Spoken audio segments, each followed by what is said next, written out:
మన యొక్క వాక్య ధ్యానం నిమిత్తమై 7 రోజులు ప్రభుచిత్తమైతే ఒక అధ్యాయాన్ని మనం ధ్యానం చేద్దాం.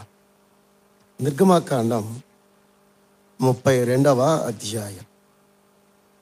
నిర్గమాకాండం 32వ అధ్యాయం మొదటి నుండి కొన్ని వచనాలు నేను చదువుతున్నాను. మోషే కొండ దిగకుండగా తడువు చేయుట ప్రజలు చూచినప్పుడు ఆ ప్రజలు అహరోను వద్ద కూడి వచ్చి, లేము, మా ముందర నడుచుట ఒక దేవతను మా కొరకు చేయము. ఐగుప్తులో నుండి మమ్మల్ని రప్పించిన ఆ మోషే అనువాడు ఏమాయనో మాకు తెలియదని అతనితో చెప్పేది. అందుకు అహరోను, మీ భార్యలకు, మీ కుమారులకు, మీ కుమార్తెలకు చెవులున్న బంగారు పోగులను తీసి నా ఎదుగు తెండని వాటితో చెప్పగా, ప్రజలందరూ తమ చెవులున్న బంగారు పోగు తీసి అహరోను వద్దకు తెచ్చిరి. అతడు వారి యొద్ద వాటిని తీసుకొని పోగుడుతో రూపమును ఏర్పరిచి దానిని పోతపోసిన దూడగా చేశాను. అప్పుడు వారు, ఓ ఇశ్రాయేలు, ఐగుప్తు దేశం నుండి రప్పించిన నీ దేవుడు ఇదే అనేది. చదవబడిన లేఖన భాగాన్ని దేవుడు మన ఆత్మల కొరకే తాను దీవించి ఆశీర్వదించిందిగా. చిన్న ప్రార్థన చేసుకో. చిన్న ప్రార్థన. పరిశుద్ధుడైన మా తండ్రి, పరలోకమందున్న ప్రియ ప్రభువా, ఈ మధ్యాహ్న వేళ మీకు స్తోత్రాలు, వందనాలు చెల్లిస్తున్నాం. మీ కుమారుడైన యేసుక్రీస్తు ద్వారా మాకు ఇచ్చిన మీ రక్షణను బట్టి స్తోత్రాలు. ఈ 3 దినాల సభలో ప్రారంభ కూడికలో మీ దాసులను స్వామినాథమనని విఎం వర్గీస్ గారు నడిపించారు. మీ దాసులను వినియోగించినందుకు స్తోత్రాలు. ఈ మధ్యాహ్నంలో వాక్యం అందిస్తుండగా సహాయం దయచేయండి. అల్పుడైనా నాకు నీ కృప దయచేయండి ఇస్తున్న ప్రార్థన చేస్తూ చేరువచ్చిన పరిశుద్ధులందరినీ దీవించి ఆశీర్వదించండి. మా మధ్యలో మీ కుమారుడైన యేసుక్రీస్తుని మీరు విశేషంగా ఘనపరిచి హెచ్చించమని యేసుక్రీస్తు నామములో స్తుతించి అడిగి వేడుకుంటున్నా మా తండ్రి, ఆమేన్. ప్రభునందు సోదర సోదరిలారా, మనకు తెలిసిన అధ్యాయం నిర్గమాకాండం 32వ అధ్యాయం. ఎరిగిన సంగతులే, తెలిసిన సంగతులే, బోధింపబడిన సంగతులే కాబట్టి జస్ట్ నేను ఊరికలాగా కొన్ని మాటలు అందించి సెలవు తీసుకుంటాను. ఈ నిర్గమాకాండంలో 40 అధ్యాయాలు ఉన్నాయి. అంతేనండి? ఎన్ని అధ్యాయాలు ఉన్నాయి? 40 అధ్యాయాలు ఉన్నాయి. ఈ 40 అధ్యాయాలని జస్ట్ నేను ఒక 3 లేక 4 భాగాలుగా విభజిస్తాను.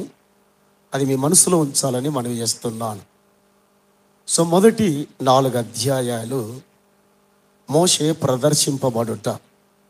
మొదటి 4 అధ్యాయాలు మోషే ప్రదర్శింపబడుట.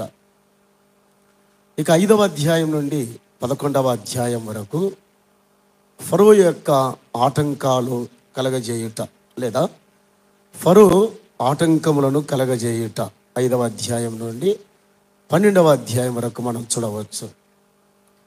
ఇక 12వ అధ్యాయం నుండి 18వ అధ్యాయం వరకు ప్రభు యొక్క శక్తి లేదా దేవుని శక్తి ప్రభావితము చేయబడుట. 12 నుండి 18వ అధ్యాయం వరకు ప్రభు శక్తి ప్రభావితము చేయబడుట. ఆయన పవర్ ఏమిటో అక్కడ చూపించాడు 12 నుండి 18 వరకు. ఇక 19వ అధ్యాయం మొదలుకొని దాదాపుగా 40వ అధ్యాయం వరకు చూస్తే ఇశ్రాయేలీలు ఆటంకములు కలగజేయుట. ఇశ్రాయేలీలు ఆటంకములు కలగజేయుట. సో ఇది నిర్గమాకాండం యొక్క 40 అధ్యాయాల యొక్క ఒక చిన్న వివరణ. మొదటి 4 అధ్యాయాలు మోషే ప్రదర్శింపబడుట. 5వ అధ్యాయం నుండి 11వ అధ్యాయం వరకు ఫరో ఆటంకములు కలగజేయుట. దేవుని ప్రజలను బయటికి పంపడకుండా ఆటంకాలు కలగజేస్తున్నాడు. 12వ అధ్యాయం నుండి 18వ అధ్యాయం వరకు ప్రభు శక్తి ప్రదర్శింపబడుట లేదా బయలుపరచబడుట. ఇక 19వ అధ్యాయం నుండి నిర్గమాకాండం 40 అధ్యాయం వరకు గమనిస్తే ఇశ్రాయేలు ప్రజలు ఆటంకములు కలగజేయుట. సరే, ఇది నిర్గమాకాండం యొక్క 40 అధ్యాయాల యొక్క ఒక చిన్న వివరణ. అలాగే ఈ నిర్గమకాండంలో 40 అధ్యాయాలు చూస్తే దేవుని 3 రకాలుగా మనము నేర్చుకోవచ్చు. చాలా మంచి గ్రంథం నిర్గమకాండం. దేవుని గురించిన సంగతులు చాలా చక్కగా మనం నేర్చుకోవచ్చు. అందులో నిర్గమకాండం మనం చూస్తే మొదటి 18 అధ్యాయాలు జాగ్రత్తగా చదివితే దేవుని శక్తి ఏమిటో దేవుడు రుజువుపరిచాడు. సో నిర్గమకాండం మొదటి అధ్యాయం మొదలుకొని 18వ అధ్యాయం వరకు డివైన్ పవర్, దైవ శక్తి ఏమిటో మనం నేర్చుకోవచ్చు లేదా ధ్యానం చేయవచ్చు. మొదటి 18 అధ్యాయాలు. ఇక 19వ అధ్యాయం నుండి దాదాపుగా 24వ అధ్యాయం వరకు దేవుని పరిశుద్ధతను గురించి మనం ధ్యానం చేయవచ్చు. మొదటి 18 అధ్యాయాలు డివైన్ పవర్, దైవశక్తి ఏమిటో దేవుడు ఈ గ్రంథంలో రాశాడు. ఇక 19వ అధ్యాయం నుండి 24 వరకు చదివితే దేవుని పరిశుద్ధత, దేవుని ప్రజలు ఎలా జీవించాలో ఆ పరిశుద్ధతను దేవుడు చక్కగా మాట్లాడాడు. ఇక 25వ అధ్యాయం నుండి 40 వరకు చూస్తే దైవ జ్ఞానాన్ని గురించి నేర్చుకోవచ్చు. అది ట్యాబర్నకల్, ప్రత్యక్ష గుడారం యొక్క నిర్మాణంలో దైవ జ్ఞానం దేవుని ప్రజలకు ఎంతో అవసరత అని దేవుడు తెలియజేస్తున్నాడు. సో మొదటి 18 అధ్యాయాలు దైవశక్తి వారి విడుదల దగ్గర కనబడుతుంది. సో 19 నుండి 24 వరకు దేవుని ప్రజలు ఎలాగో పరిశుద్ధంగా జీవించాలి, ఎలా పవిత్రంగా జీవించాలో దేవుడు చూపిస్తూ ఉన్నాడు. ఇక 25 నుండి ప్రత్యక్ష గుడారం యొక్క వివరణ చూస్తుండగా దైవ జ్ఞానం దేవుని ప్రజలకు ఎంతో అవసరత, దాని ఆవశ్యకత తెలియజేశాడు. ఎన్ని చెప్పాను నేను? వచ్చారు కదా, ఏం చెప్పాను? దైవశక్తి, దైవ పరిశుద్ధత, దైవ జ్ఞానం. ఏం చెప్పారంటే బాగా చెప్పారు, అది కాదు. ఏం చెప్పారు? బాగా మాట్లాడే కాదు. So take a application. దైవశక్తిని గురించి మనం నేర్చుకోవాలి, దైవ పరిశుద్ధతను గురించి నేర్చుకోవాలి, దైవ జ్ఞానాన్ని గురించి నేర్చుకోవాలి. తెలియజేసే గ్రంథమే, తెలియజేసే కాండమే. ఏ కాండం? రైట్, ఏ కాండం? నిర్గమకాండం. జస్ట్ టీచింగ్ లాగా వెళ్తున్నాను. కాబట్టి ఈ 3 చక్కగా మనం నేర్చుకోగలిగితే దేవుడు అద్భుతంగా మనల్ని ఆశీర్వదిస్తాడు, దీవిస్తాడు. ఆది కాండంలో దేవుని యొక్క సార్వభౌమత్వం ఏమిటో దేవుడు తెలియజేశాడు. ఆయన సార్వభౌముడు. సావరిటీ అంటే సృష్టిలో ఆయన సార్వభౌమత్వం, మానవుని సృజించట్లో ఆయన సార్వభౌమత్వం. బట్ నిర్గమకాండానికి వస్తే అదే దైవశక్తి, అదే దైవ పరిశుద్ధత, అదే దైవ జ్ఞానం. But wonderful. సర్వాధికారి అయిన దేవుడు, సర్వశక్తి కలిగిన దేవుడు తన శక్తి ఏమిటో మన ఎదుట ప్రదర్శించాడు నిర్గమకాండంలో. తన దైవ పరిశుద్ధత నీవు నేను ఎలా కలిగి ఉండాలి అని వచ్చేంత వరకు ఆ పరిశుద్ధ జీవితం, ఆ పవిత్రమైన జీవితాన్ని కలిగి ఉండాలి. ట్యాబర్నకల్, ప్రత్యక్ష గుడారం. సో దేవుని జ్ఞానం ప్రతి విశ్వాసి కలిగి ఉండాలి. ఎందుకు దేవుని జ్ఞానం ఉండాలి అంటే జస్ట్ ఒక మాట చదివి వస్తాను. ఎందుకు మనిషికి దేవుని జ్ఞానం అవసరం అంటే ఒక మాట చదువుదాం. కీర్తనల గ్రంథం 51వ కీర్తన. దావీదు చేసిన ప్రార్థన, దావీదు చేసిన మనవి, తను కోరుకుంది ఏమిటో చూద్దాం. 51వ అధ్యాయం 6వ వచనం చదువుదాం. 6వ వచనం. నీవు అంతరంగములో సత్యము కోరుచున్నావు, ఆంతర్యమున నాకు ఇంటర్నల్గా ఆంతర్యమున జ్ఞానము దయచే. What does that mean? దాని అర్థం ఏమిటంటే, ప్రభువా నేను పాపము చేయకుండుటకై లేదా నేను అపవిత్రంగా దూరంగా ఉండాలంటే నా ఆంతర్యములో నాకేం కావాలి? జ్ఞానము కావాలి, దేవుని పరిశుద్ధ జ్ఞానము కావాలి. Every believer should have. ప్రతి విశ్వాసికి ఆంతర్యమున దేవుని జ్ఞానము కావాలి. నేను ఇతరుల మీద అసూయ పడకూడదంటే ఏముండాలి నాకు? ఏం చెప్పరే మీరు? ఏం పడకూడదంటే అసూయ పడకూడదంటే ఆవిడకి 10,000 చీర ఉంది, నాకు లేదే, అసూయ అది. అలాంటివి ఉండకూడదు. సో బైబిల్ ఏం చెప్తుందో విందాం. కాబట్టి దైవ శక్తి, దైవ పరిశుద్ధత, దైవ జ్ఞానాన్ని బోధించేదే నిర్గమాకాండం. తర్వాత ఈ నిర్గమాకాండం మనం గాన చక్కగా ధ్యానం చేస్తే, ఈ 40 అధ్యాయాలు ధ్యానం చేస్తే ఒక 3 విషయాలు కనబడతాయి. జస్ట్ గ్లిమ్స్గా తీసుకెళ్తాను నేను. మీరు బాగా చదివినట్లయితే, తరచుగా చదువుతున్నట్లయితే, తరచుగా ధ్యానం చేస్తే, తరచుగా ఆలోచిస్తే ఒక 3 విషయాలు కనబడతాయి. అది ఇశ్రాయేలు చరిత్రకైనా, నా జీవిత చరిత్రకైనా, మనందరి జీవిత చరిత్రలకైనా ఒక 3 విషయాలు కనబడతాయి. ఏమిటి ఆ 3 విషయాలు అంటే జస్ట్ ఒకరికి అలాగా తీసుకెళ్తాను. సో మొదటి 18 అధ్యాయాలు మనం చదివితే జస్ట్ ఏం కనబడుతుంది? లిబర్టీ, స్వతంత్రత కనబడుతుంది, లేదా స్వేచ్ఛ కనబడుతుంది. ఏం కనబడుతుంది? స్వేచ్ఛ. మొదటి 18 అధ్యాయాలు నిర్గమాకాండం చదివితే, దేవుని సన్నిధానంలో ఆలోచిస్తే ఇశ్రాయేలీయుల యొక్క స్వతంత్రత లేదా స్వేచ్ఛ కనబడుతుంది. అనగా జస్ట్ ఉరికా న్యూ కండిషన్, అనగా ఒక క్రొత్త స్థితిలోనికి ఇశ్రాయేలీయులు వస్తున్నారు. ఆ న్యూ కండిషన్ చూడండి. ఏమిటి ఆ క్రొత్త స్థితి అంటే, దాసత్వములో ఉన్న ఇశ్రాయేలీయులు. ఏ దాసత్వము? ఏ సోదరా? ఐగుప్తు యొక్క దాసత్వం నుండి వారు బయటకు వచ్చారు కాబట్టి లిబర్టీ, స్వేచ్ఛ వారికి దొరికింది. ఏం దొరికింది? స్వతంత్రత దొరికింది.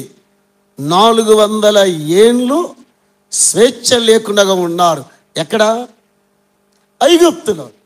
సామాన్యంగా 10 లేక 20 సంవత్సరాలు, మోర్ దెన్ తక్కువ అనుకుంటాను.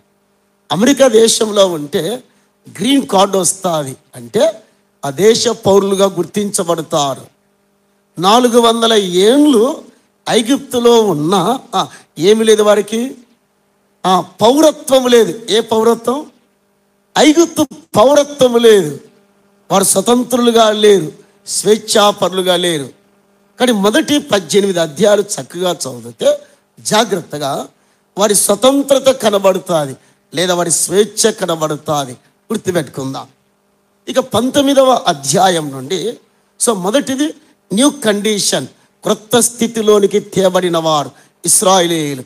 మీ మనసులో గుర్తుపెట్టుకుందాం. నేను మరలా అడుగుతాను, పైన చూస్తే కింద చూస్తే కాదు, ఓకేనా? మొదటి 18 అధ్యాయాలు ఏం కనబడుతుంది? న్యూ కండిషన్, క్రొత్త స్థితిలోకి వచ్చారు. ఏ స్థితిలో నుండి? బానిసత్వంలో నుండి స్వతంత్రతలోకి వచ్చారు. రైట్. ఇక 19వ అధ్యాయం నుండి 24వ అధ్యాయం వరకు బాగా విందాం. ధర్మశాస్త్రాన్ని గురించి రాయబడ్డది. దేని గురించి? ధర్మశాస్త్రం. సీనాయి కొండ దగ్గర వారు ఉన్నారు. సీనాయి కొండ మీదకి దేవుడు దిగొచ్చాడు. వారికి ఇవ్వబడింది ధర్మశాస్త్రం. ఏమొచ్చింది? ధర్మశాస్త్రం. బాగా విందాం. ఈ ధర్మశాస్త్రం కింద వచ్చినప్పుడు ఇశ్రాయేలుకు న్యూ కాన్స్టిట్యూషన్ ఇవ్వబడ్డది, అనగా క్రొత్త రాజ్యాంగం కింద వచ్చారు. ఏ రాజ్యాంగం? అందరూ ఏ రాజ్యాంగం? క్రొత్త రాజ్యాంగం. ఏమిటి రాజ్యాంగం? అంబేద్కర్ రాజ్యాంగంగా సుమా, పొరపాటు పడవద్దండి. క్రొత్త రాజ్యాంగం అనగా దైవ పరిపాలన కిందికి వచ్చారు వారు. దేని కిందకి వచ్చారు? దైవ పరిపాలన. బాగా గుర్తుపెట్టుకుందాం. క్రొత్త స్థితిలోనికి వచ్చారు. మొదటి 18 అధ్యాయాలు. సో 19 నుండి 24 వరకు చూస్తే ద న్యూ కాన్స్టిట్యూషన్, క్రొత్త రాజ్యాంగం అనగా దైవ పరిపాలన కిందకి వచ్చారు ఇశ్రాయేలీయులు. మీ మనసులో గుర్తుపెట్టుకోండి. ఇక మూడవదిగా 20వ అధ్యాయం నుండి 40వ అధ్యాయానికి వెళితే, సో ప్రత్యక్ష గుడారంలో ఇశ్రాయేలీయులు ఉన్నారు. ఎక్కడున్నారు? అందరూ చెప్పండి, ఎక్కడున్నారు? రైట్. మొదటి 18 అధ్యాయాలు ఇశ్రాయేలు ఎక్కడున్నారు? క్రొత్త స్థితిలోనికి వచ్చారు. ఏ స్థితిలోనికి? క్రొత్త స్థితిలోకి వచ్చారు. సో 19 నుండి 24 వరకు క్రొత్త రాజ్యాంగం అనగా దైవ పరిపాలన కిందికి ఇశ్రాయేలులో వచ్చారు.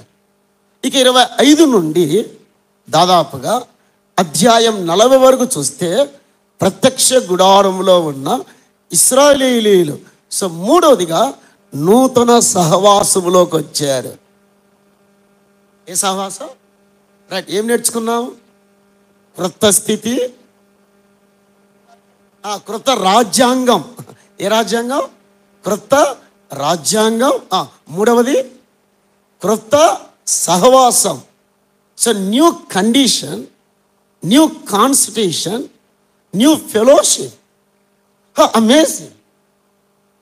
సో అది నిర్గమకాండంలో మనం చక్కగా ధ్యానం చేయవచ్చు. సో దీనినే జస్ట్ మరల వెళ్తాను. సో మొదటి 18 అధ్యాయాలు వారికి జీవము దొరికింది. ఏం దొరికింది? లైఫ్ దొరికింది. ఏం దొరికింది? సో ఐగుప్తులో నిర్జీవులుగా ఉన్నారు. ఎన్నేళ్ళు? 400 ఏళ్ళు నిర్జీవంగా ఉన్నారు. దేవుడు వారిని బయటికి తీసుకుంటున్నాడు. ద్వారా లైఫ్ దొరికింది, జీవము దొరికింది. దేవునికి స్తోత్రాలు. రెండవదిగా 19 నుండి 24 వరకు లా, ధర్మశాస్త్రం కిందికి వచ్చారు. మొదటిది లైఫ్, రెండవది 19 నుండి 24 వరకు వారు ధర్మశాస్త్రం కిందికి వచ్చారు. ఇక మూడవదిగా 25వ అధ్యాయం నుండి 40 అధ్యాయం వరకు లవ్, ప్రేమలోకి వచ్చారు. ఒకటి లైఫ్, జీవం. ఎవరికి? మళ్ళా చెప్పాలి. ఎవరికి? ఇశ్రాయేలుకు. ఓకే. రెండవది మా అత్తమ్మ గారు కింద పడుతున్నారు కొంచెం. చూడండి. రెండవది లా, ధర్మశాస్త్రం కిందకి వారు వచ్చారు. మూడవది ప్రేమలోకి వచ్చారు. ఎక్కడున్నారు వాళ్ళు? ప్రత్యక్ష గుడారం. సో నిర్గమకాండం కింద ఉన్నారు 18 అధ్యాయాలు. 19వ అధ్యాయం నుండి 24 వరకు ధర్మశాస్త్రం కింద ఉన్నారు. 25 నుండి 40 వరకు ప్రత్యక్ష గుడారంలో ఉన్నారు. కాబట్టి 3 విషయాలు మరలా గుర్తు చేస్తాను. న్యూ లైఫ్, క్రొత్త జీవితం లేదా క్రొత్త స్థితి, న్యూ కాన్స్టిట్యూషన్, క్రొత్త రాజ్యాంగం, క్రొత్త సహవాసం. దీని క్రొత్త నిబంధనలో ఏం చెప్పాడు అపోస్తులైన పౌలు? ఏం చెప్పాడు మనం చూద్దాం. ఇప్పుడు మరలా వెళుదాం. ఎఫెసీయులకు రాసిన పత్రిక, ఎఫెసీయులకు రాసిన పత్రిక 2వ అధ్యాయం. తెలిసిన భాగమే. ఎఫెసీయులకు రాసిన పత్రిక 2వ అధ్యాయం, 2వ అధ్యాయం మొదటి వచనం. మీ అపరాధముల చేతను పాపముల చేతను మీరు చచ్చిన వారే. That's all. ఎవరు? ఆ లైఫ్ లేని వారం, జీవము లేని వారం మనం. Without life we are living. ఒకవేళ బ్రతుకుతున్నా కూడా ఏమి లేని వారం? జీవము లేని వారం. కాజ్ ఏమిటి? వారి బానిసత్వం అలాగా ఉంటే జస్ట్ మన బానిసత్వం. మీ కుడి చేయి ఎఫెస్ పత్రిక మీద నుండి తీయొద్దండి. మీ కుడి చేయి, మీ ఎడమ చేతితో రోమీలకు రాసిన పత్రిక. పౌలు లైఫ్ లేని వారం అని ఎలా వివరించడం చూడండి. రోమీలకు రాసిన పత్రిక 6వ అధ్యాయం 18వ వచనం. 18వ వచనం. రైట్, 17 చూడండి. మీరు పాపమునకు దాసులై ఉంటిరి. చూడండి, వారు ఐగుప్తికి దాసులై ఉంటిరి, లైఫ్ లేని వారు. సో మనం కూడా ఏమి లేనివారు? జీవము లేనివారు. No life, without life. అందులో పౌలు అన్నాడు, మీ అపరాధముల చేతను మీ పాపముల చేతను. సో జీవము లేనివారు. ఈ లోకంలో మనిషి జీవము లేనివాడుగా ఉన్నాడు. అతను జీవిస్తున్నా, అతను బ్రతుకుతున్నా జీవము లేనివాడు. ఒకవేళ మీరు నిద్రపోతే పక్కవారి మీద పడద్దని చాలామంది నిద్రపోతున్నారు. నేను ఎందుకు క్యాకేయట్లేదంటే స్లో చెప్పడం బాగా ఇష్టపడుతున్నాను. ఇప్పుడు నిద్రపోతాను, ఓకేనా? ఒకవేళ నిద్రపోతే గాన కొంచెం లేచి నిలబడి అర్థమవుతుంది. Okay, right. సో మీ అపరాధముల చేత జీవము లేని వారు. మళ్ళీ ఎలా జీవము దొరికింది? మరలా వెళదాం. రోమీలకు రాసిన పత్రిక 6వ అధ్యాయం జస్ట్ 23వ వచనం. ఏలైనగా పాపం వల్ల వచ్చు జీతము మరణం, అయితే దేవుని కృపావరము మన ప్రభువైన క్రీస్తు యేసునందు ఏమొచ్చింది? లైఫ్ దొరికింది. ఎవరి యందు? క్రీస్తు యేసు నందు లైఫ్. అమ్మాడు నందు అనే మాట ఈ మ్యాథమెటిక్ ప్రొఫెసర్ ఉన్నాడు జాన్ అలాంటి వారు, ఈ త్రిభుజాకారంలో లోపల నందు అంటే క్రీస్తు లోపల ఉన్నాడు. సో ట్రిగ్నామెట్రీ త్రిభుజాకారం నందు మనకు లైఫ్ దొరికింది. ఎవరి యందు? క్రీస్తు యేసు నందు నీకేమైనా దొరికింది? జీవము దొరికింది, లైఫ్ దొరికింది. జస్ట్ ఈ క్రొత్త నిబంధన ఎలా ప్రారంభమైంది? మరలా చేయి తీయొద్దండి. ఎఫెస్ పత్రిక నుండి ఎడమ చేయితో ఈ క్రొత్త నిబంధన ఎలా ప్రారంభించబడిందో చూద్దాం. ఎలా ప్రారంభించబడింది? మత్తయి రాసిన సువార్త మొదటి అధ్యాయం పేజీ ముందు చదవండి. అధ్యాయాలు లేవు దానికి. అంటే ఎక్కడ అధ్యాయాలు ఉండవు దానికి. ఎక్కడుంటుంది మీ బైబిల్లో? ఎక్కడ నా పేరు బిత్తరు చూపిస్తున్నాడు. ఇక్కడ ఉంది చూడండి.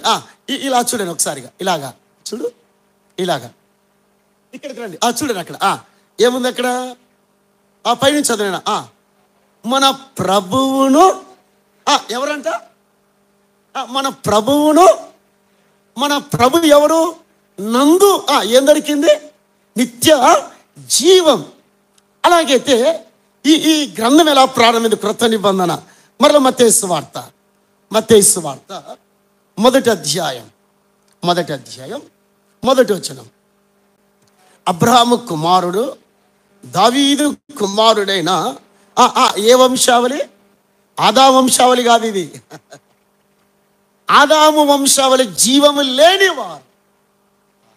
ఏం లేనివారు? In Adam everybody have the death.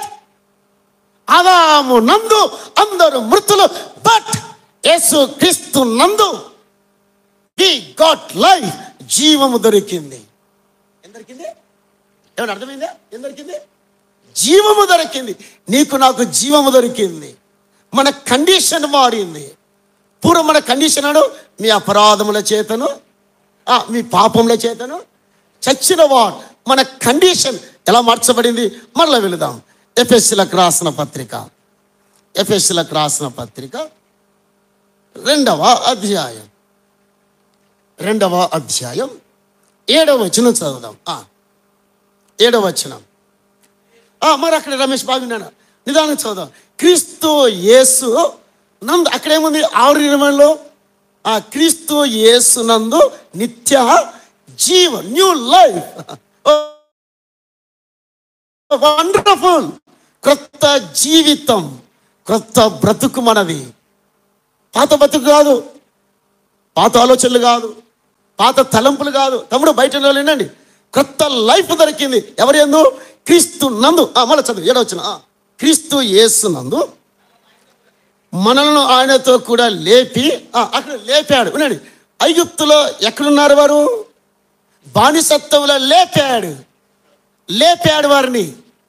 రేపుట అనే మార్చు. లేపుట రైట్. లేపి పరలోకమందు ఆయనతో కూడా ఏం చేశాడు?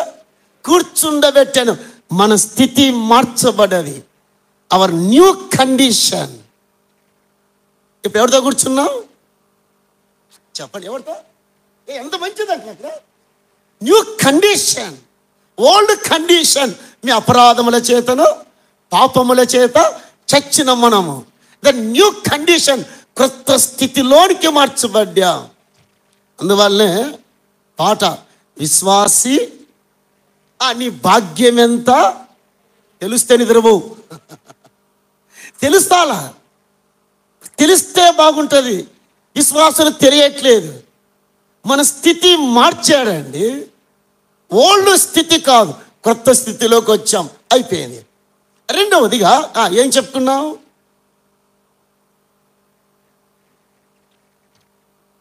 నేను వదిలిపెట్టాను. నేను ఆ న్యూ ఆ కాన్స్టిట్యూషన్, క్రొత్త రాజ్యాంగంలోకి వచ్చాం. వారు క్రొత్త రాజ్యాంగంలోకి వచ్చారు. ఎవరు? ఇశ్రాయేలీయులు. ఎక్కడ? ధర్మశాస్త్రం కింద, అంటే దైవ పరిపాలన కిందకు వచ్చాడు. ఏ పరిపాలన? ఎవరు? ఇశ్రాయేలు. మనం కూడా దైవ పరిపాలన కిందకు వచ్చాం. మనము కూడా వినండి బాగా. ఏమిటి? వెళదాం. కొరింథీయులకు రాసిన మొదటి పత్రిక, కొరింథీయులకు రాసిన మొదటి పత్రిక. Just ఊరికలా glimpse చూపించెళ్తాను. 11వ అధ్యాయం 23వ వచనం. నేను మీకు అప్పగించిన దానిని ప్రభు వలన పొంది తిని, ప్రభువైన యేసు తాను అప్పగింపబడిన రాత్రి ఒక రొట్టెను ఎత్తుకొని కృతజ్ఞతాస్తుతులు, నేను ప్రభు వలన పొంది తిని. కొత్త కాన్స్టిట్యూషన్ కిందకు వచ్చాం అని ఇటు చూడండి. ప్రతి విశ్వాసి దైవ పరిపాలన కిందకు వచ్చాడు. ఏ పరిపాలన? ఇటు చూద్దాం, చూద్దాం. సో ఇశ్రాయేలులో దైవ పరిపాలన, స్థానిక సంఘము కూడా న్యూ కాన్స్టిట్యూషన్, క్రొత్త రాజ్యాంగం కిందకు వచ్చాము. దానినే క్రొత్త నిబంధన సూత్రాలు అన్నారు. ఏ సూత్రాలు? ఎంత ఆశ్చర్యం! రైట్. మనం ఏ సంఘంలో ఉన్నాము?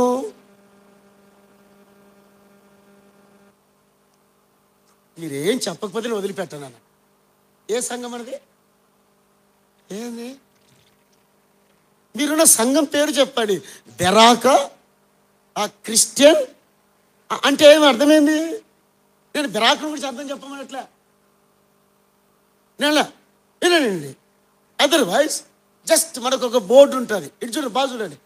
Brethren Christian. బ్రదరన్ అంటే ఏమిటి? సహోదరు అంటే ఏమిటి? కొట్టుకునేది కాదు. బ్రదర్ అంటే కొట్టుకునేది కాదు, సిస్టర్స్ కొట్టుకునేది కాదు. న్యూ కాన్స్టిట్యూషన్, క్రొత్త రాజ్యాంగం కిందకు వచ్చాం అనగా. వినండి. రై కూర్చో, ఇలా కూర్చో.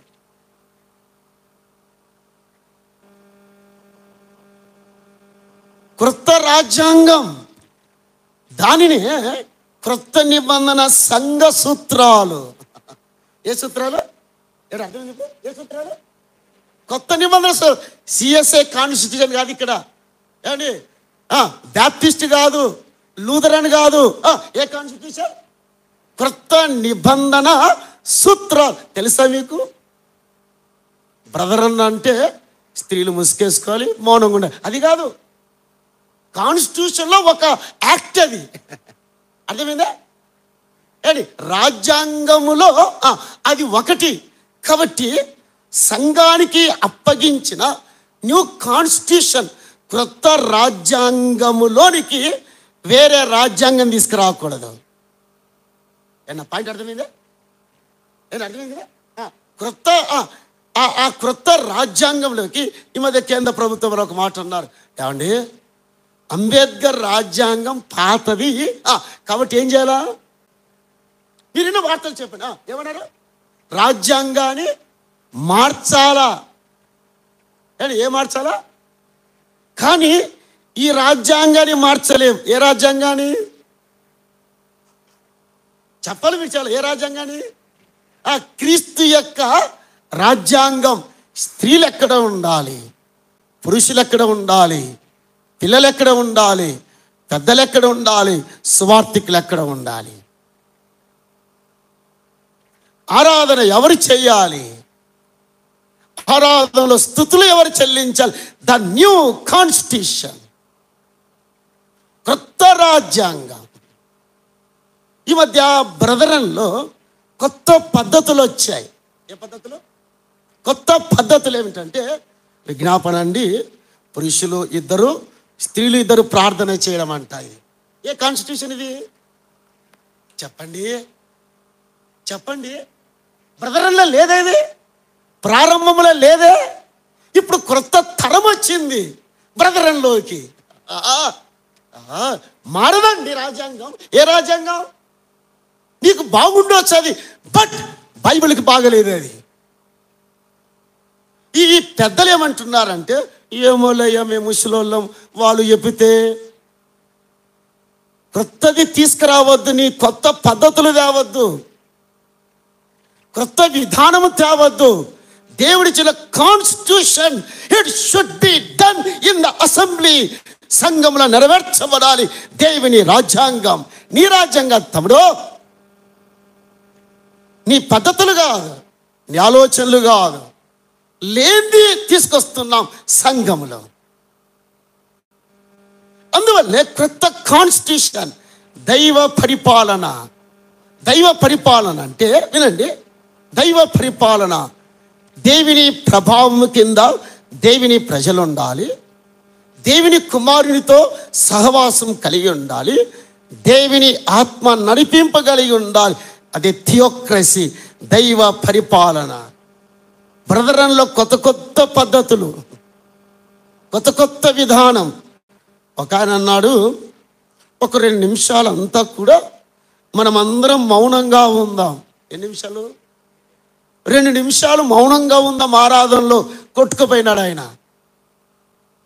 కానీ జాగ్రత్త, కొత్త కాన్స్టిట్యూషన్ కింద మనం ఉన్నాం, కొత్త రాజ్యాంగం, దైవ పరిపాలన. చూద్దాం తిమోతి పత్రిక. దేవుడిచ్చిన కాన్స్టిట్యూషన్ గురించి పౌలు ఏం మాట్లాడుతున్నాడో చూద్దాం. జస్ట్ మీకు తెలిసిన సంగతులే. ఇశ్రాయేలు చరిత్ర, మన చరిత్ర. తిమోతికి రాసిన మొదటి పత్రిక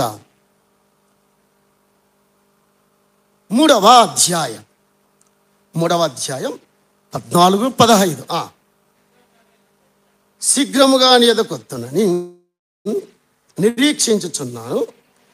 నేను ఆలస్యము చేసిన ఎడల దేవుని మందిరంలో, అనగా జీవము గల దేవుని మందిరంలో జనులు ఎలాగూ ప్రవర్తింపవలనో అది నీకు తెలియవలని సంగతులు నీకు రాయుచున్నాను. ఆ సంఘం, ఏ సంఘం? కొత్త కాన్స్టిట్యూషన్లోకి వచ్చిన కొత్త సంఘం. మన చర్చ్ ఆఫ్ క్రైస్ట్ కాదు, ఇక్కడ ద న్యూ టెస్ట్మెంట్ ప్యాటర్న్ కింద వచ్చాం. వింటున్నారమ్మా? నిద్రపోతుండ్రా? వింటున్నారా లేదా? ఏంది ఏం పలకరే దొరకొండలు? వింటున్నారా? రైట్.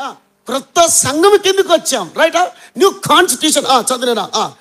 ఆ సంఘం సత్యమునకు స్తంభమును, ద పిల్లర్ ఆఫ్ ట్రూత్. సంఘంలో ఆ సత్యం ఉండాలి, ఆ కాన్స్టిట్యూషన్ ఉండాలి. కేంద్రం మార్చవచ్చు అంబేద్కర్ రాజ్యాంగాన్ని, కానీ విశ్వాసులమైన మనము ఆయన రాజ్యాంగాన్ని మార్చకూడదు. విజ్ఞాపన అనగానే పురుషులు ప్రార్థన చేస్తూ ఉండగా స్త్రీలు ఆమేన్ చెప్పడం, ద కాన్స్టిట్యూషన్ అది. దాన్ని మార్చవద్దు, దాన్ని తిప్పేయొద్దు. మాకు అనుకూలత కాదు, దేవునికి అనుకూలత ఉండాలి, దేవుని విధానం ఉండాలి. రైట్. ఇవాళ చెప్తూ ఏం చెప్పాడు అపోస్తలుడైన పౌలు? తిమోతికి రాసిన 2వ పత్రిక 3వ అధ్యాయం సంఘాన్ని గురించి చెప్తూ ఏం చెప్పాడు? 3వ అధ్యాయం 10వ వచనం. అయితే నీవు నా బోధను, నా ప్రవర్తనను, నా ఉద్దేశమును, నా విశ్వాసమును, నా దీర్ఘశాంతమును, నా ప్రేమను, నా ఓర్పును అమర్చుడు. రైట్. మళ్ళీ 10వ వచనం. అయితే నీవు నా బోధ అన్నాడు. ఏనాడు? అది ఇంపార్టెంట్. నా బోధ, మై టీచింగ్, మై కాన్స్టిట్యూషన్. సోదరులారా, దేవుని ప్రజలైన ఇశ్రాయేలీయులు క్రొత్త స్థితిలోనికి మార్చబడ్డారు. క్రొత్త కాన్స్టిట్యూషన్, క్రొత్త రాజ్యాంగం, దైవ పరిపాలన, దైవ చట్టం, దైవ నియమాలు, దైవ ఆజ్ఞలు మనకి ఇవ్వబడ్డాయి. తెలిసిన వచనం చదువుదాం. అపోస్తుల కార్యాలు. దేవుని చట్టం మార్చే అవకాశం ఉందని ముందే పౌలు చెప్పాడు పెద్దలకి, కానీ ఇప్పుడు నా పెద్దలు ఈజీగా తీసేస్తున్నారు. 20వ అధ్యాయం 28వ వచనం. 28 చదువుతా ఊరికి అట్లాగా.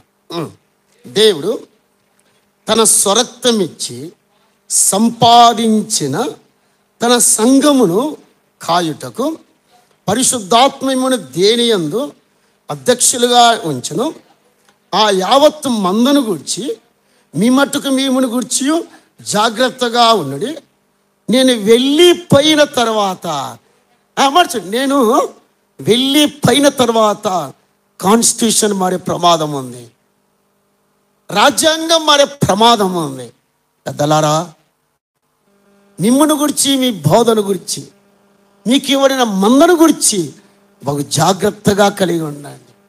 రాజ్యాంగాన్ని మార్చు, దైవ పరిపాలన, దైవ చట్టాలు, దైవ నియమాలు. సో రెండు విషయాలు. న్యూ కండిషన్, కొత్త స్థితిలోనికి ఇశ్రాయేలు రాబడ్డారు. నువ్వు కాన్స్టిట్యూషన్, దైవ పరిపాలన కిందికి వచ్చారు, ధర్మశాస్త్రం కింద. ఇక మూడవదిగా ఏముంది? 25 నుండి 40 వరకు క్రొత్త ఇట్స్ ఎ న్యూ ఫెలోషిప్. ఎక్కడున్నారు ఇశ్రాయేలీయులు? ప్రత్యక్ష గుడారంలో ఉన్నారు. ఎక్కడున్నారు? ప్రత్యక్ష గుడారం. It's a new fellowship, new constitution. కొత్త ప్రభావం కిందకి వచ్చారు. ఆ ప్రభావమే వారు దేవుని ఆరాధిస్తున్నారు. ఎవరు? ఇశ్రాయేలీయులు దేవుని ఆరాధిస్తున్నారు, క్రొత్త సహవాసము కలిగి ఉన్నారు. సోదరి సోదరులారా, 3 భాగాలుగా చెప్పాడు నిర్గమాకాండాన్ని. మొదటి 18 అధ్యాయాలు న్యూ కండిషన్, 19 నుండి 24 వరకు న్యూ కాన్స్టిట్యూషన్, క్రొత్త రాజ్యాంగం. 25 నుండి 40 వరకు క్రొత్త సహవాసం. సో మొదటిది చూసాం. నంబర్ 1, వారికి జీవము దొరికింది. నంబర్ 2, స్వేచ్ఛ దొరికింది. నంబర్ 3, ప్రేమ దొరికింది. నంబర్ 1 క్రొత్త స్థితికి, నంబర్ 2 క్రొత్త రాజ్యాంగం, నంబర్ 3 క్రొత్త సహవాసం. ఎంత ఆశ్చర్యం, ఎంత అద్భుతం, ఎంత వివరణ. సోదరి సోదరులారా, అట్ ద సేమ్ టైం మరి 3 విషయాలు చెప్పి అలా వెళ్ళిపోతాను. జస్ట్ 3 విషయాలు.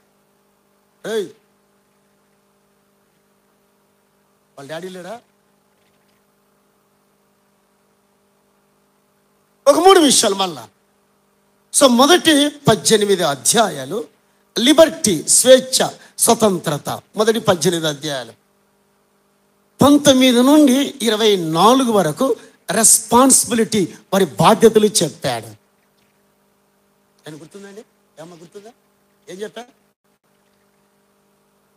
పేర్లు పిలిస్తే బాధపడకూడదు కదా. 1 లిబర్టీ, స్వతంత్రత. 19 నుండి 24 వరకు వారి బాధ్యతలు చెప్పాడు. 25 నుండి 40 వరకు ప్రివిలేజెస్, వారి అవకాశాలు చెప్పాడు. చెప్దామా? 1 వారి స్వతంత్రత. ఏ అధ్యాయం నుండి? 1 నుండి 18, 19 నుండి 24 వారి బాధ్యతలు. 25 నుండి 40 వరకు చెప్పండి. ఈ మధ్యాహ్నం నాకు ఇచ్చారు, పగులిచ్చింటే బాగుంటుండే. సగటు నిద్రపోతున్నారు, తట్టుకోలేకపోతున్నాను నిద్రను. ఓకే, ఏం చేయలేం మనం, అది నిద్ర టైం ఇది. ఓకే, ఏ జాషువా, నువ్వు నిద్రపోతున్నావు అప్పుడప్పుడు. బీ కేర్ఫుల్, చాలా జాగ్రత్త ఉండాలి. వెనక ముషులలో రాసుకుంటున్నారు. నేను ఆశ్చర్యంగా ఉంది, మన వయసు 78 సంవత్సరాలు, వారికి ఆసక్తి కుర్రోళ్ళకి రావట్లేదు. So what wonderful. So Liberty, responsibility. 25 నుండి 40 వరకు ప్రివిలేజెస్, అవకాశాలు. లిబర్టీ కిందకి వస్తున్నాం. మొదటి 18 అధ్యాయాలు అండి, వినండి బాగా. లైసన్, లైసన్ అంటే తెలుగులో ఏం చెప్పాలా అండి? పోలీసులు అడుగుతాడు, నీకు లైసెన్స్ ఉంది అబ్బాయి అంటే ఏమిటి? లైసెన్స్ అంటే ఏమిటి? ఈ బండి నడపడానికి ప్రభుత్వ అనుమతి కావాలి. ఏ అనుమతి కావాలి? ప్రభుత్వ అనుమతి కావాలి. కాబట్టి ప్రభు అనుమతి లేకుండా స్వతంత్రత లేదు. అలా చెప్పాడు. ఎవరు అనుమతి లేకుండా? ప్రభు అనుమతి లేకుండా స్వతంత్రత లేదు. రెండో పైన ఏం చెప్పాను? రెస్పాన్సిబిలిటీ, బాధ్యత. సో విడుదల లేకుండా బాధ్యత లేదు. విమోచింపబడిన వారికే ఏముంది? బాధ్యత ఉంది. మూడోది ఏం చెప్పాను? ప్రివిలేజెస్, అవకాశం, అవార్డ్స్, బహుమానాలు లేకుండా అవకాశాలు ఇవ్వబడవు. అంతేనా? ఇప్పుడు చెప్పండి, నిలబడతా నేను. చెప్పండి. స్వేచ్ఛ, స్వతంత్రత ఏమీ లేకుండా, ప్రభు యొక్క అనుమతి లేకుండా స్వతంత్రత లేదు. బాధ్యత, విడుదల లేకుండా బాధ్యత లేదు. అవకాశాలు, బహుమానాలు లేకుండా అవకాశాలు లేవు. ఇది నిర్గమాకాండంలో. ఇక ఒక 5 నిమిషాలు ఉంది నాకు. ఈ 5 నిమిషాల్లో కొన్ని చెప్పిన వెళుతాను. రైట్, వెళుదాం ఒక మాట. అది నిర్గమాకాండం 12వ అధ్యాయం. నిర్గమాకాండం 12వ అధ్యాయం. అందరూ బైబిల్ చూడండి, తెరవండి. లుక్ ఎట్ యువర్ బైబిల్ చూడండి. తీశారా? మళ్ళీ మత్తయి సువార్త తీశారు. కన్ఫ్యూజ్ కావద్దండి, నేనేం చెప్పాను? నిర్గమాకాండం 12వ అధ్యాయం 2వ వచనం చదవండి. 2వ వచనం. 2 నెలలలో ఈ నెల మీకు మొదటిది. ఇది మీ సంవత్సరమునకు, నెలలో మొదటి నెల, సంవత్సరమునకు మొదటి నెల. ఏ నెల ఇది? నీసాను మాసం. ఏ మాసం? రైట్, చూడండి. నీసాను మాసం. ఏప్రిల్ నెల జనవరిగా మార్చబడ్డది. చూడండి, క్యాలెండర్ చూడండి, ఇస్రాయేల్ క్యాలెండర్. సో ఏప్రిల్ నెల ఎప్పుడు వచ్చింది? జనవరికి వచ్చింది.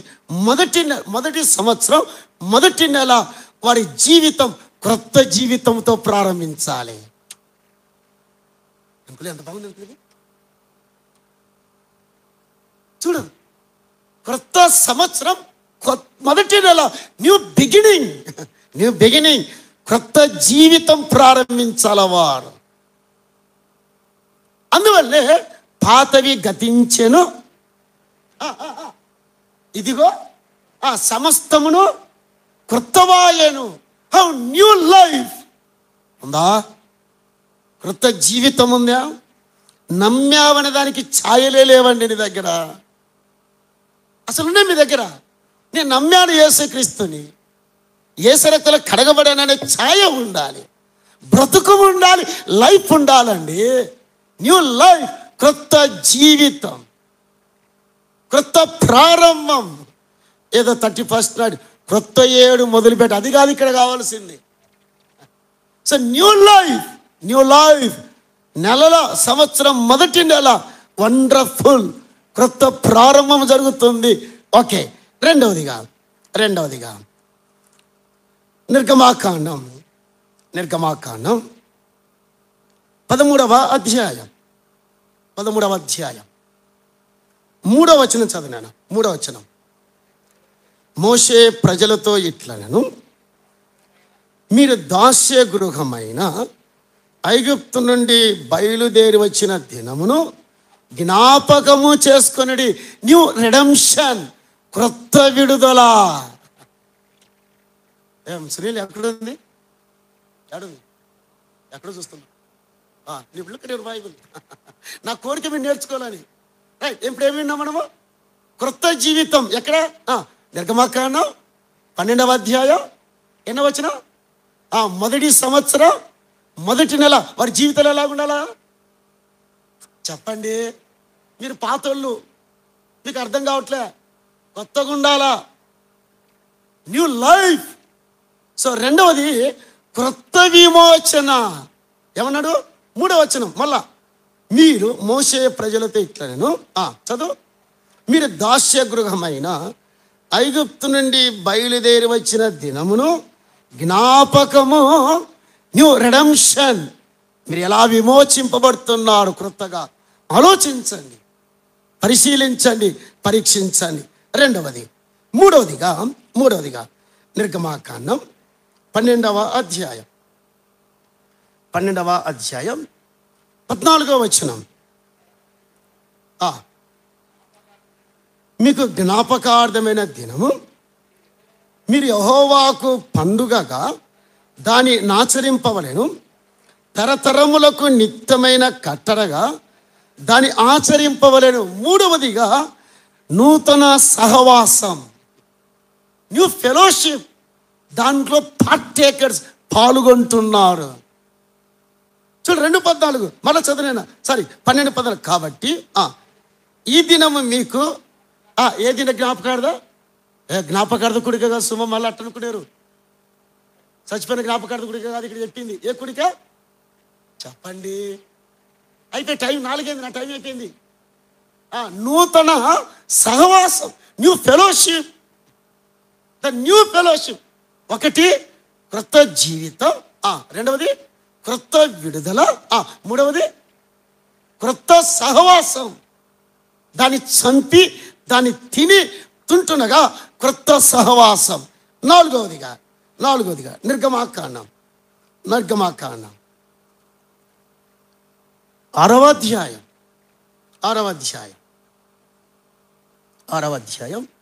7వ వచనం చదివినా. 7వ వచనం, మేము నాకు ప్రజలుగా చేర్చుకొని మీకు దేవుడనే యందును, అప్పుడు ఐగుప్తుల బరువు క్రింద నుండి మిమ్మల్ని వెలుపలికి రప్పించిన మీ దేవుడైన యెహోవాను నేనే అని మీరు తెలుసుకోదు. క్రొత్త వాగ్దానం, న్యూ అష్యూరెన్స్. నేను మీ దేవుడను, మీరు నా ప్రజలు. వాట్ అష్యూరెన్స్, ఆ బంధము చెప్పాను. అప్పుడు వెనుకలకు అర్థమవుతుంది ఏం చెప్పాను? క్రొత్త వాగ్దానం, అష్యూరెన్స్. ఈ మాటలు చెప్తూ క్రొత్త నిబంధనకి వెళ్ళి అక్కడ నేను ముగిస్తాను. క్రొత్త నిబంధనతో ముగిద్దాం. టైం అయిపోయింది. దేవుని దాసుని టైం ఇవ్వాలి నేను. రైట్. లూకాసు వార్త తెలిసిన మాటే కదా. 9వ అధ్యాయం. లూకాసు వార్త 9వ అధ్యాయం వచనం 30-31. జాగ్రత్త చదవనైనా.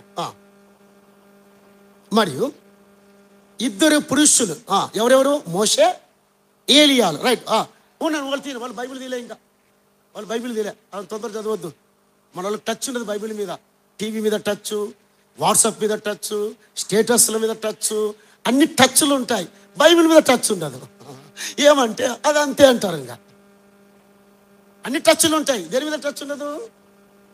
బైబిల్ మీద టచ్ ఉండదు. అంతే. మనం ఏం చేద్దాం? వాళ్ళని ఎంత కొట్టినా అంతే. అది ఇంకా అర్థమవుతుందా? టచ్ ఉండాలి. దేని మీద టచ్ ఉన్నారా? మా పిలిచి రేజీ నీళ్ళుగా తిరిగేది ఇది, కూర్చోలా. తాత అమ్మమ్మ కాదు ఇడ, కూర్చో. బాగినండి. లూకాసు 9వ అధ్యాయం 30. మరియు 2 పురుషులు ఆయనతో మాట్లాడుచున్నది. వారు మోషే, ఏలియా అనువారు. వారు మహిమతో అగుపడి ఆయన యెరూషలేములో నెరవేర్చబోవు నిర్గమము. అమ్మ పట్టుకోండి. నిర్గమం ఎక్కడే? ఎక్సోడస్, నిర్గమాకాండం. నిర్గమము మోషే కంటే శ్రేష్ఠుడు. Is better than Moses. How amazing. నిర్గమము ఏమిటా? నిర్గమము కొరింథీయులకు రాసిన మొదటి పత్రిక. ఏమిటా నిర్గమము? చదివి ప్రార్థన చేద్దాం. Is better than Moses 100%. Is the redeemer, is the redemption. కొరింథీయులకు రాసిన మొదటి పత్రిక 5వ అధ్యాయం 7వ వచనం. 7, మీరు పులిపిండి లేనివారు కనుక క్రొత్త ముద్ద. ఏ ముద్ద? New life, new constitution, new life. క్రొత్త ముద్ద. పులిపిండి లేనిది, పులి లేనిది, వితౌట్ బ్లెమిష్. క్రొత్త ముద్ద. చదువు. క్రొత్త ముద్ద అవుటకై పాతదైన ఆ పులిపిండిని తీసి పారవేయండి. ఇంతేగాక క్రీస్తు అను మన పస్కా పశువు వధింపబడెను. ఏ పశువు? క్రీస్తు అను పస్కా పశువు వధింపబడెను కనుక వి గాట్ న్యూ లైఫ్. క్రొత్త జీవితాన్ని పొందాం. క్రొత్త కాన్స్టిట్యూషన్, క్రొత్త రాజ్యాంగం కిందకు వచ్చాం. న్యూ ఫెలోషిప్, క్రొత్త సహవాసానికి వచ్చాం. క్రొత్త వాగ్దానం, ఆయన ఇచ్చిన రక్షణ శాశ్వతమైనది, ఎల్లప్పుడూ ఉండేది. కాబట్టి ప్రియ సోదరి సోదరులారా, దేవుడు మనతో మాట్లాడుతుండగా ఆయన మాటలు విన్న మనము మూడింటి నేర్చుకుందాం: దైవ శక్తి, దైవ పరిశుద్ధత, దైవ జ్ఞానం. అంటే ఏం నేర్చుకోవాలి? దైవ శక్తి, దైవ పరిశుద్ధత. మూడవది ఏ జ్ఞానం? ఎక్కడ ఉంటుంది? వాట్సాప్లో ఉండదు. వాట్సాప్కి 4 గంటలు ఏదో 4 ముక్కలు చదివాలని బైబిల్ ఉదయకాలం చదివి అలా వాడాడు. 24 గంటలు స్టేటస్, 24 గంటలు యూట్యూబ్ లెక్క. తమ్ముడు, we need that divine power, divine holy, divine wisdom. దైవ శక్తి, దైవ పరిశుద్ధత, దైవ జ్ఞానం మనకు కావాలి. ఒక ఆయన ఉన్నాడంట, ఏం సార్ ఈయన ఎప్పుడు ఆన్లైన్లో ఉంటాడంట. ఏ లైను? ఆన్లైన్ అంటే అర్థమైందా? ఏ ఆన్లైను? మీకే తెలుసు ఆన్లైన్ అంటే. ఈవిడ గారు ఆన్లైన్లో ఉంటుందంట, ఈయన ఆన్లైన్లో ఉంటాడంట. ఆన్లైన్. అప్పుడు చెల్లి, ఆన్లైన్ కాక అంటే దేవుడు ఆన్ ఆఫ్ చేస్తాడు. నేను ఒకరోజు ఏం చేస్తాడు? On off. ఆన్లైన్లో ఉండొద్దు, ఆన్లైన్లో దేవునితో ఉండు. దైవ శక్తి, దైవ పరిశుద్ధత, దైవ జ్ఞానం ఎవరు కావాలి? ఏం చెప్పరే? ఎవరు కావాలి? మీరు ఎంతైనా చెప్పు సార్, మేము ఆన్లైన్లో ఉంటామంటారా? మీ ఇష్టం వదిలేస్తున్నా. దేవుడి లేఖన బాగా దీవించి ఆశీర్వదించిన ప్రార్థన. దయాళుడమైన మా తండ్రి, మీకు స్తోత్రాలు. మీ వాక్యం ఎంత విలువైనది, ఎంత అమూల్యమైనది. మీరు మాతో మాట్లాడండి, మాకు నేర్పించండి, బోధించండి. పరిశుద్ధులు అర్థం చేసుకునే దైవ జ్ఞానము దయచేయమని మీ దాసులు స్వామిని వాక్యం అందిస్తుండగా సహాయం దయచేయమని క్రీస్తు యేసు నామములో స్తుతించి అడిగి వేడుకుంటున్నాం మా తండ్రి. ఆమేన్.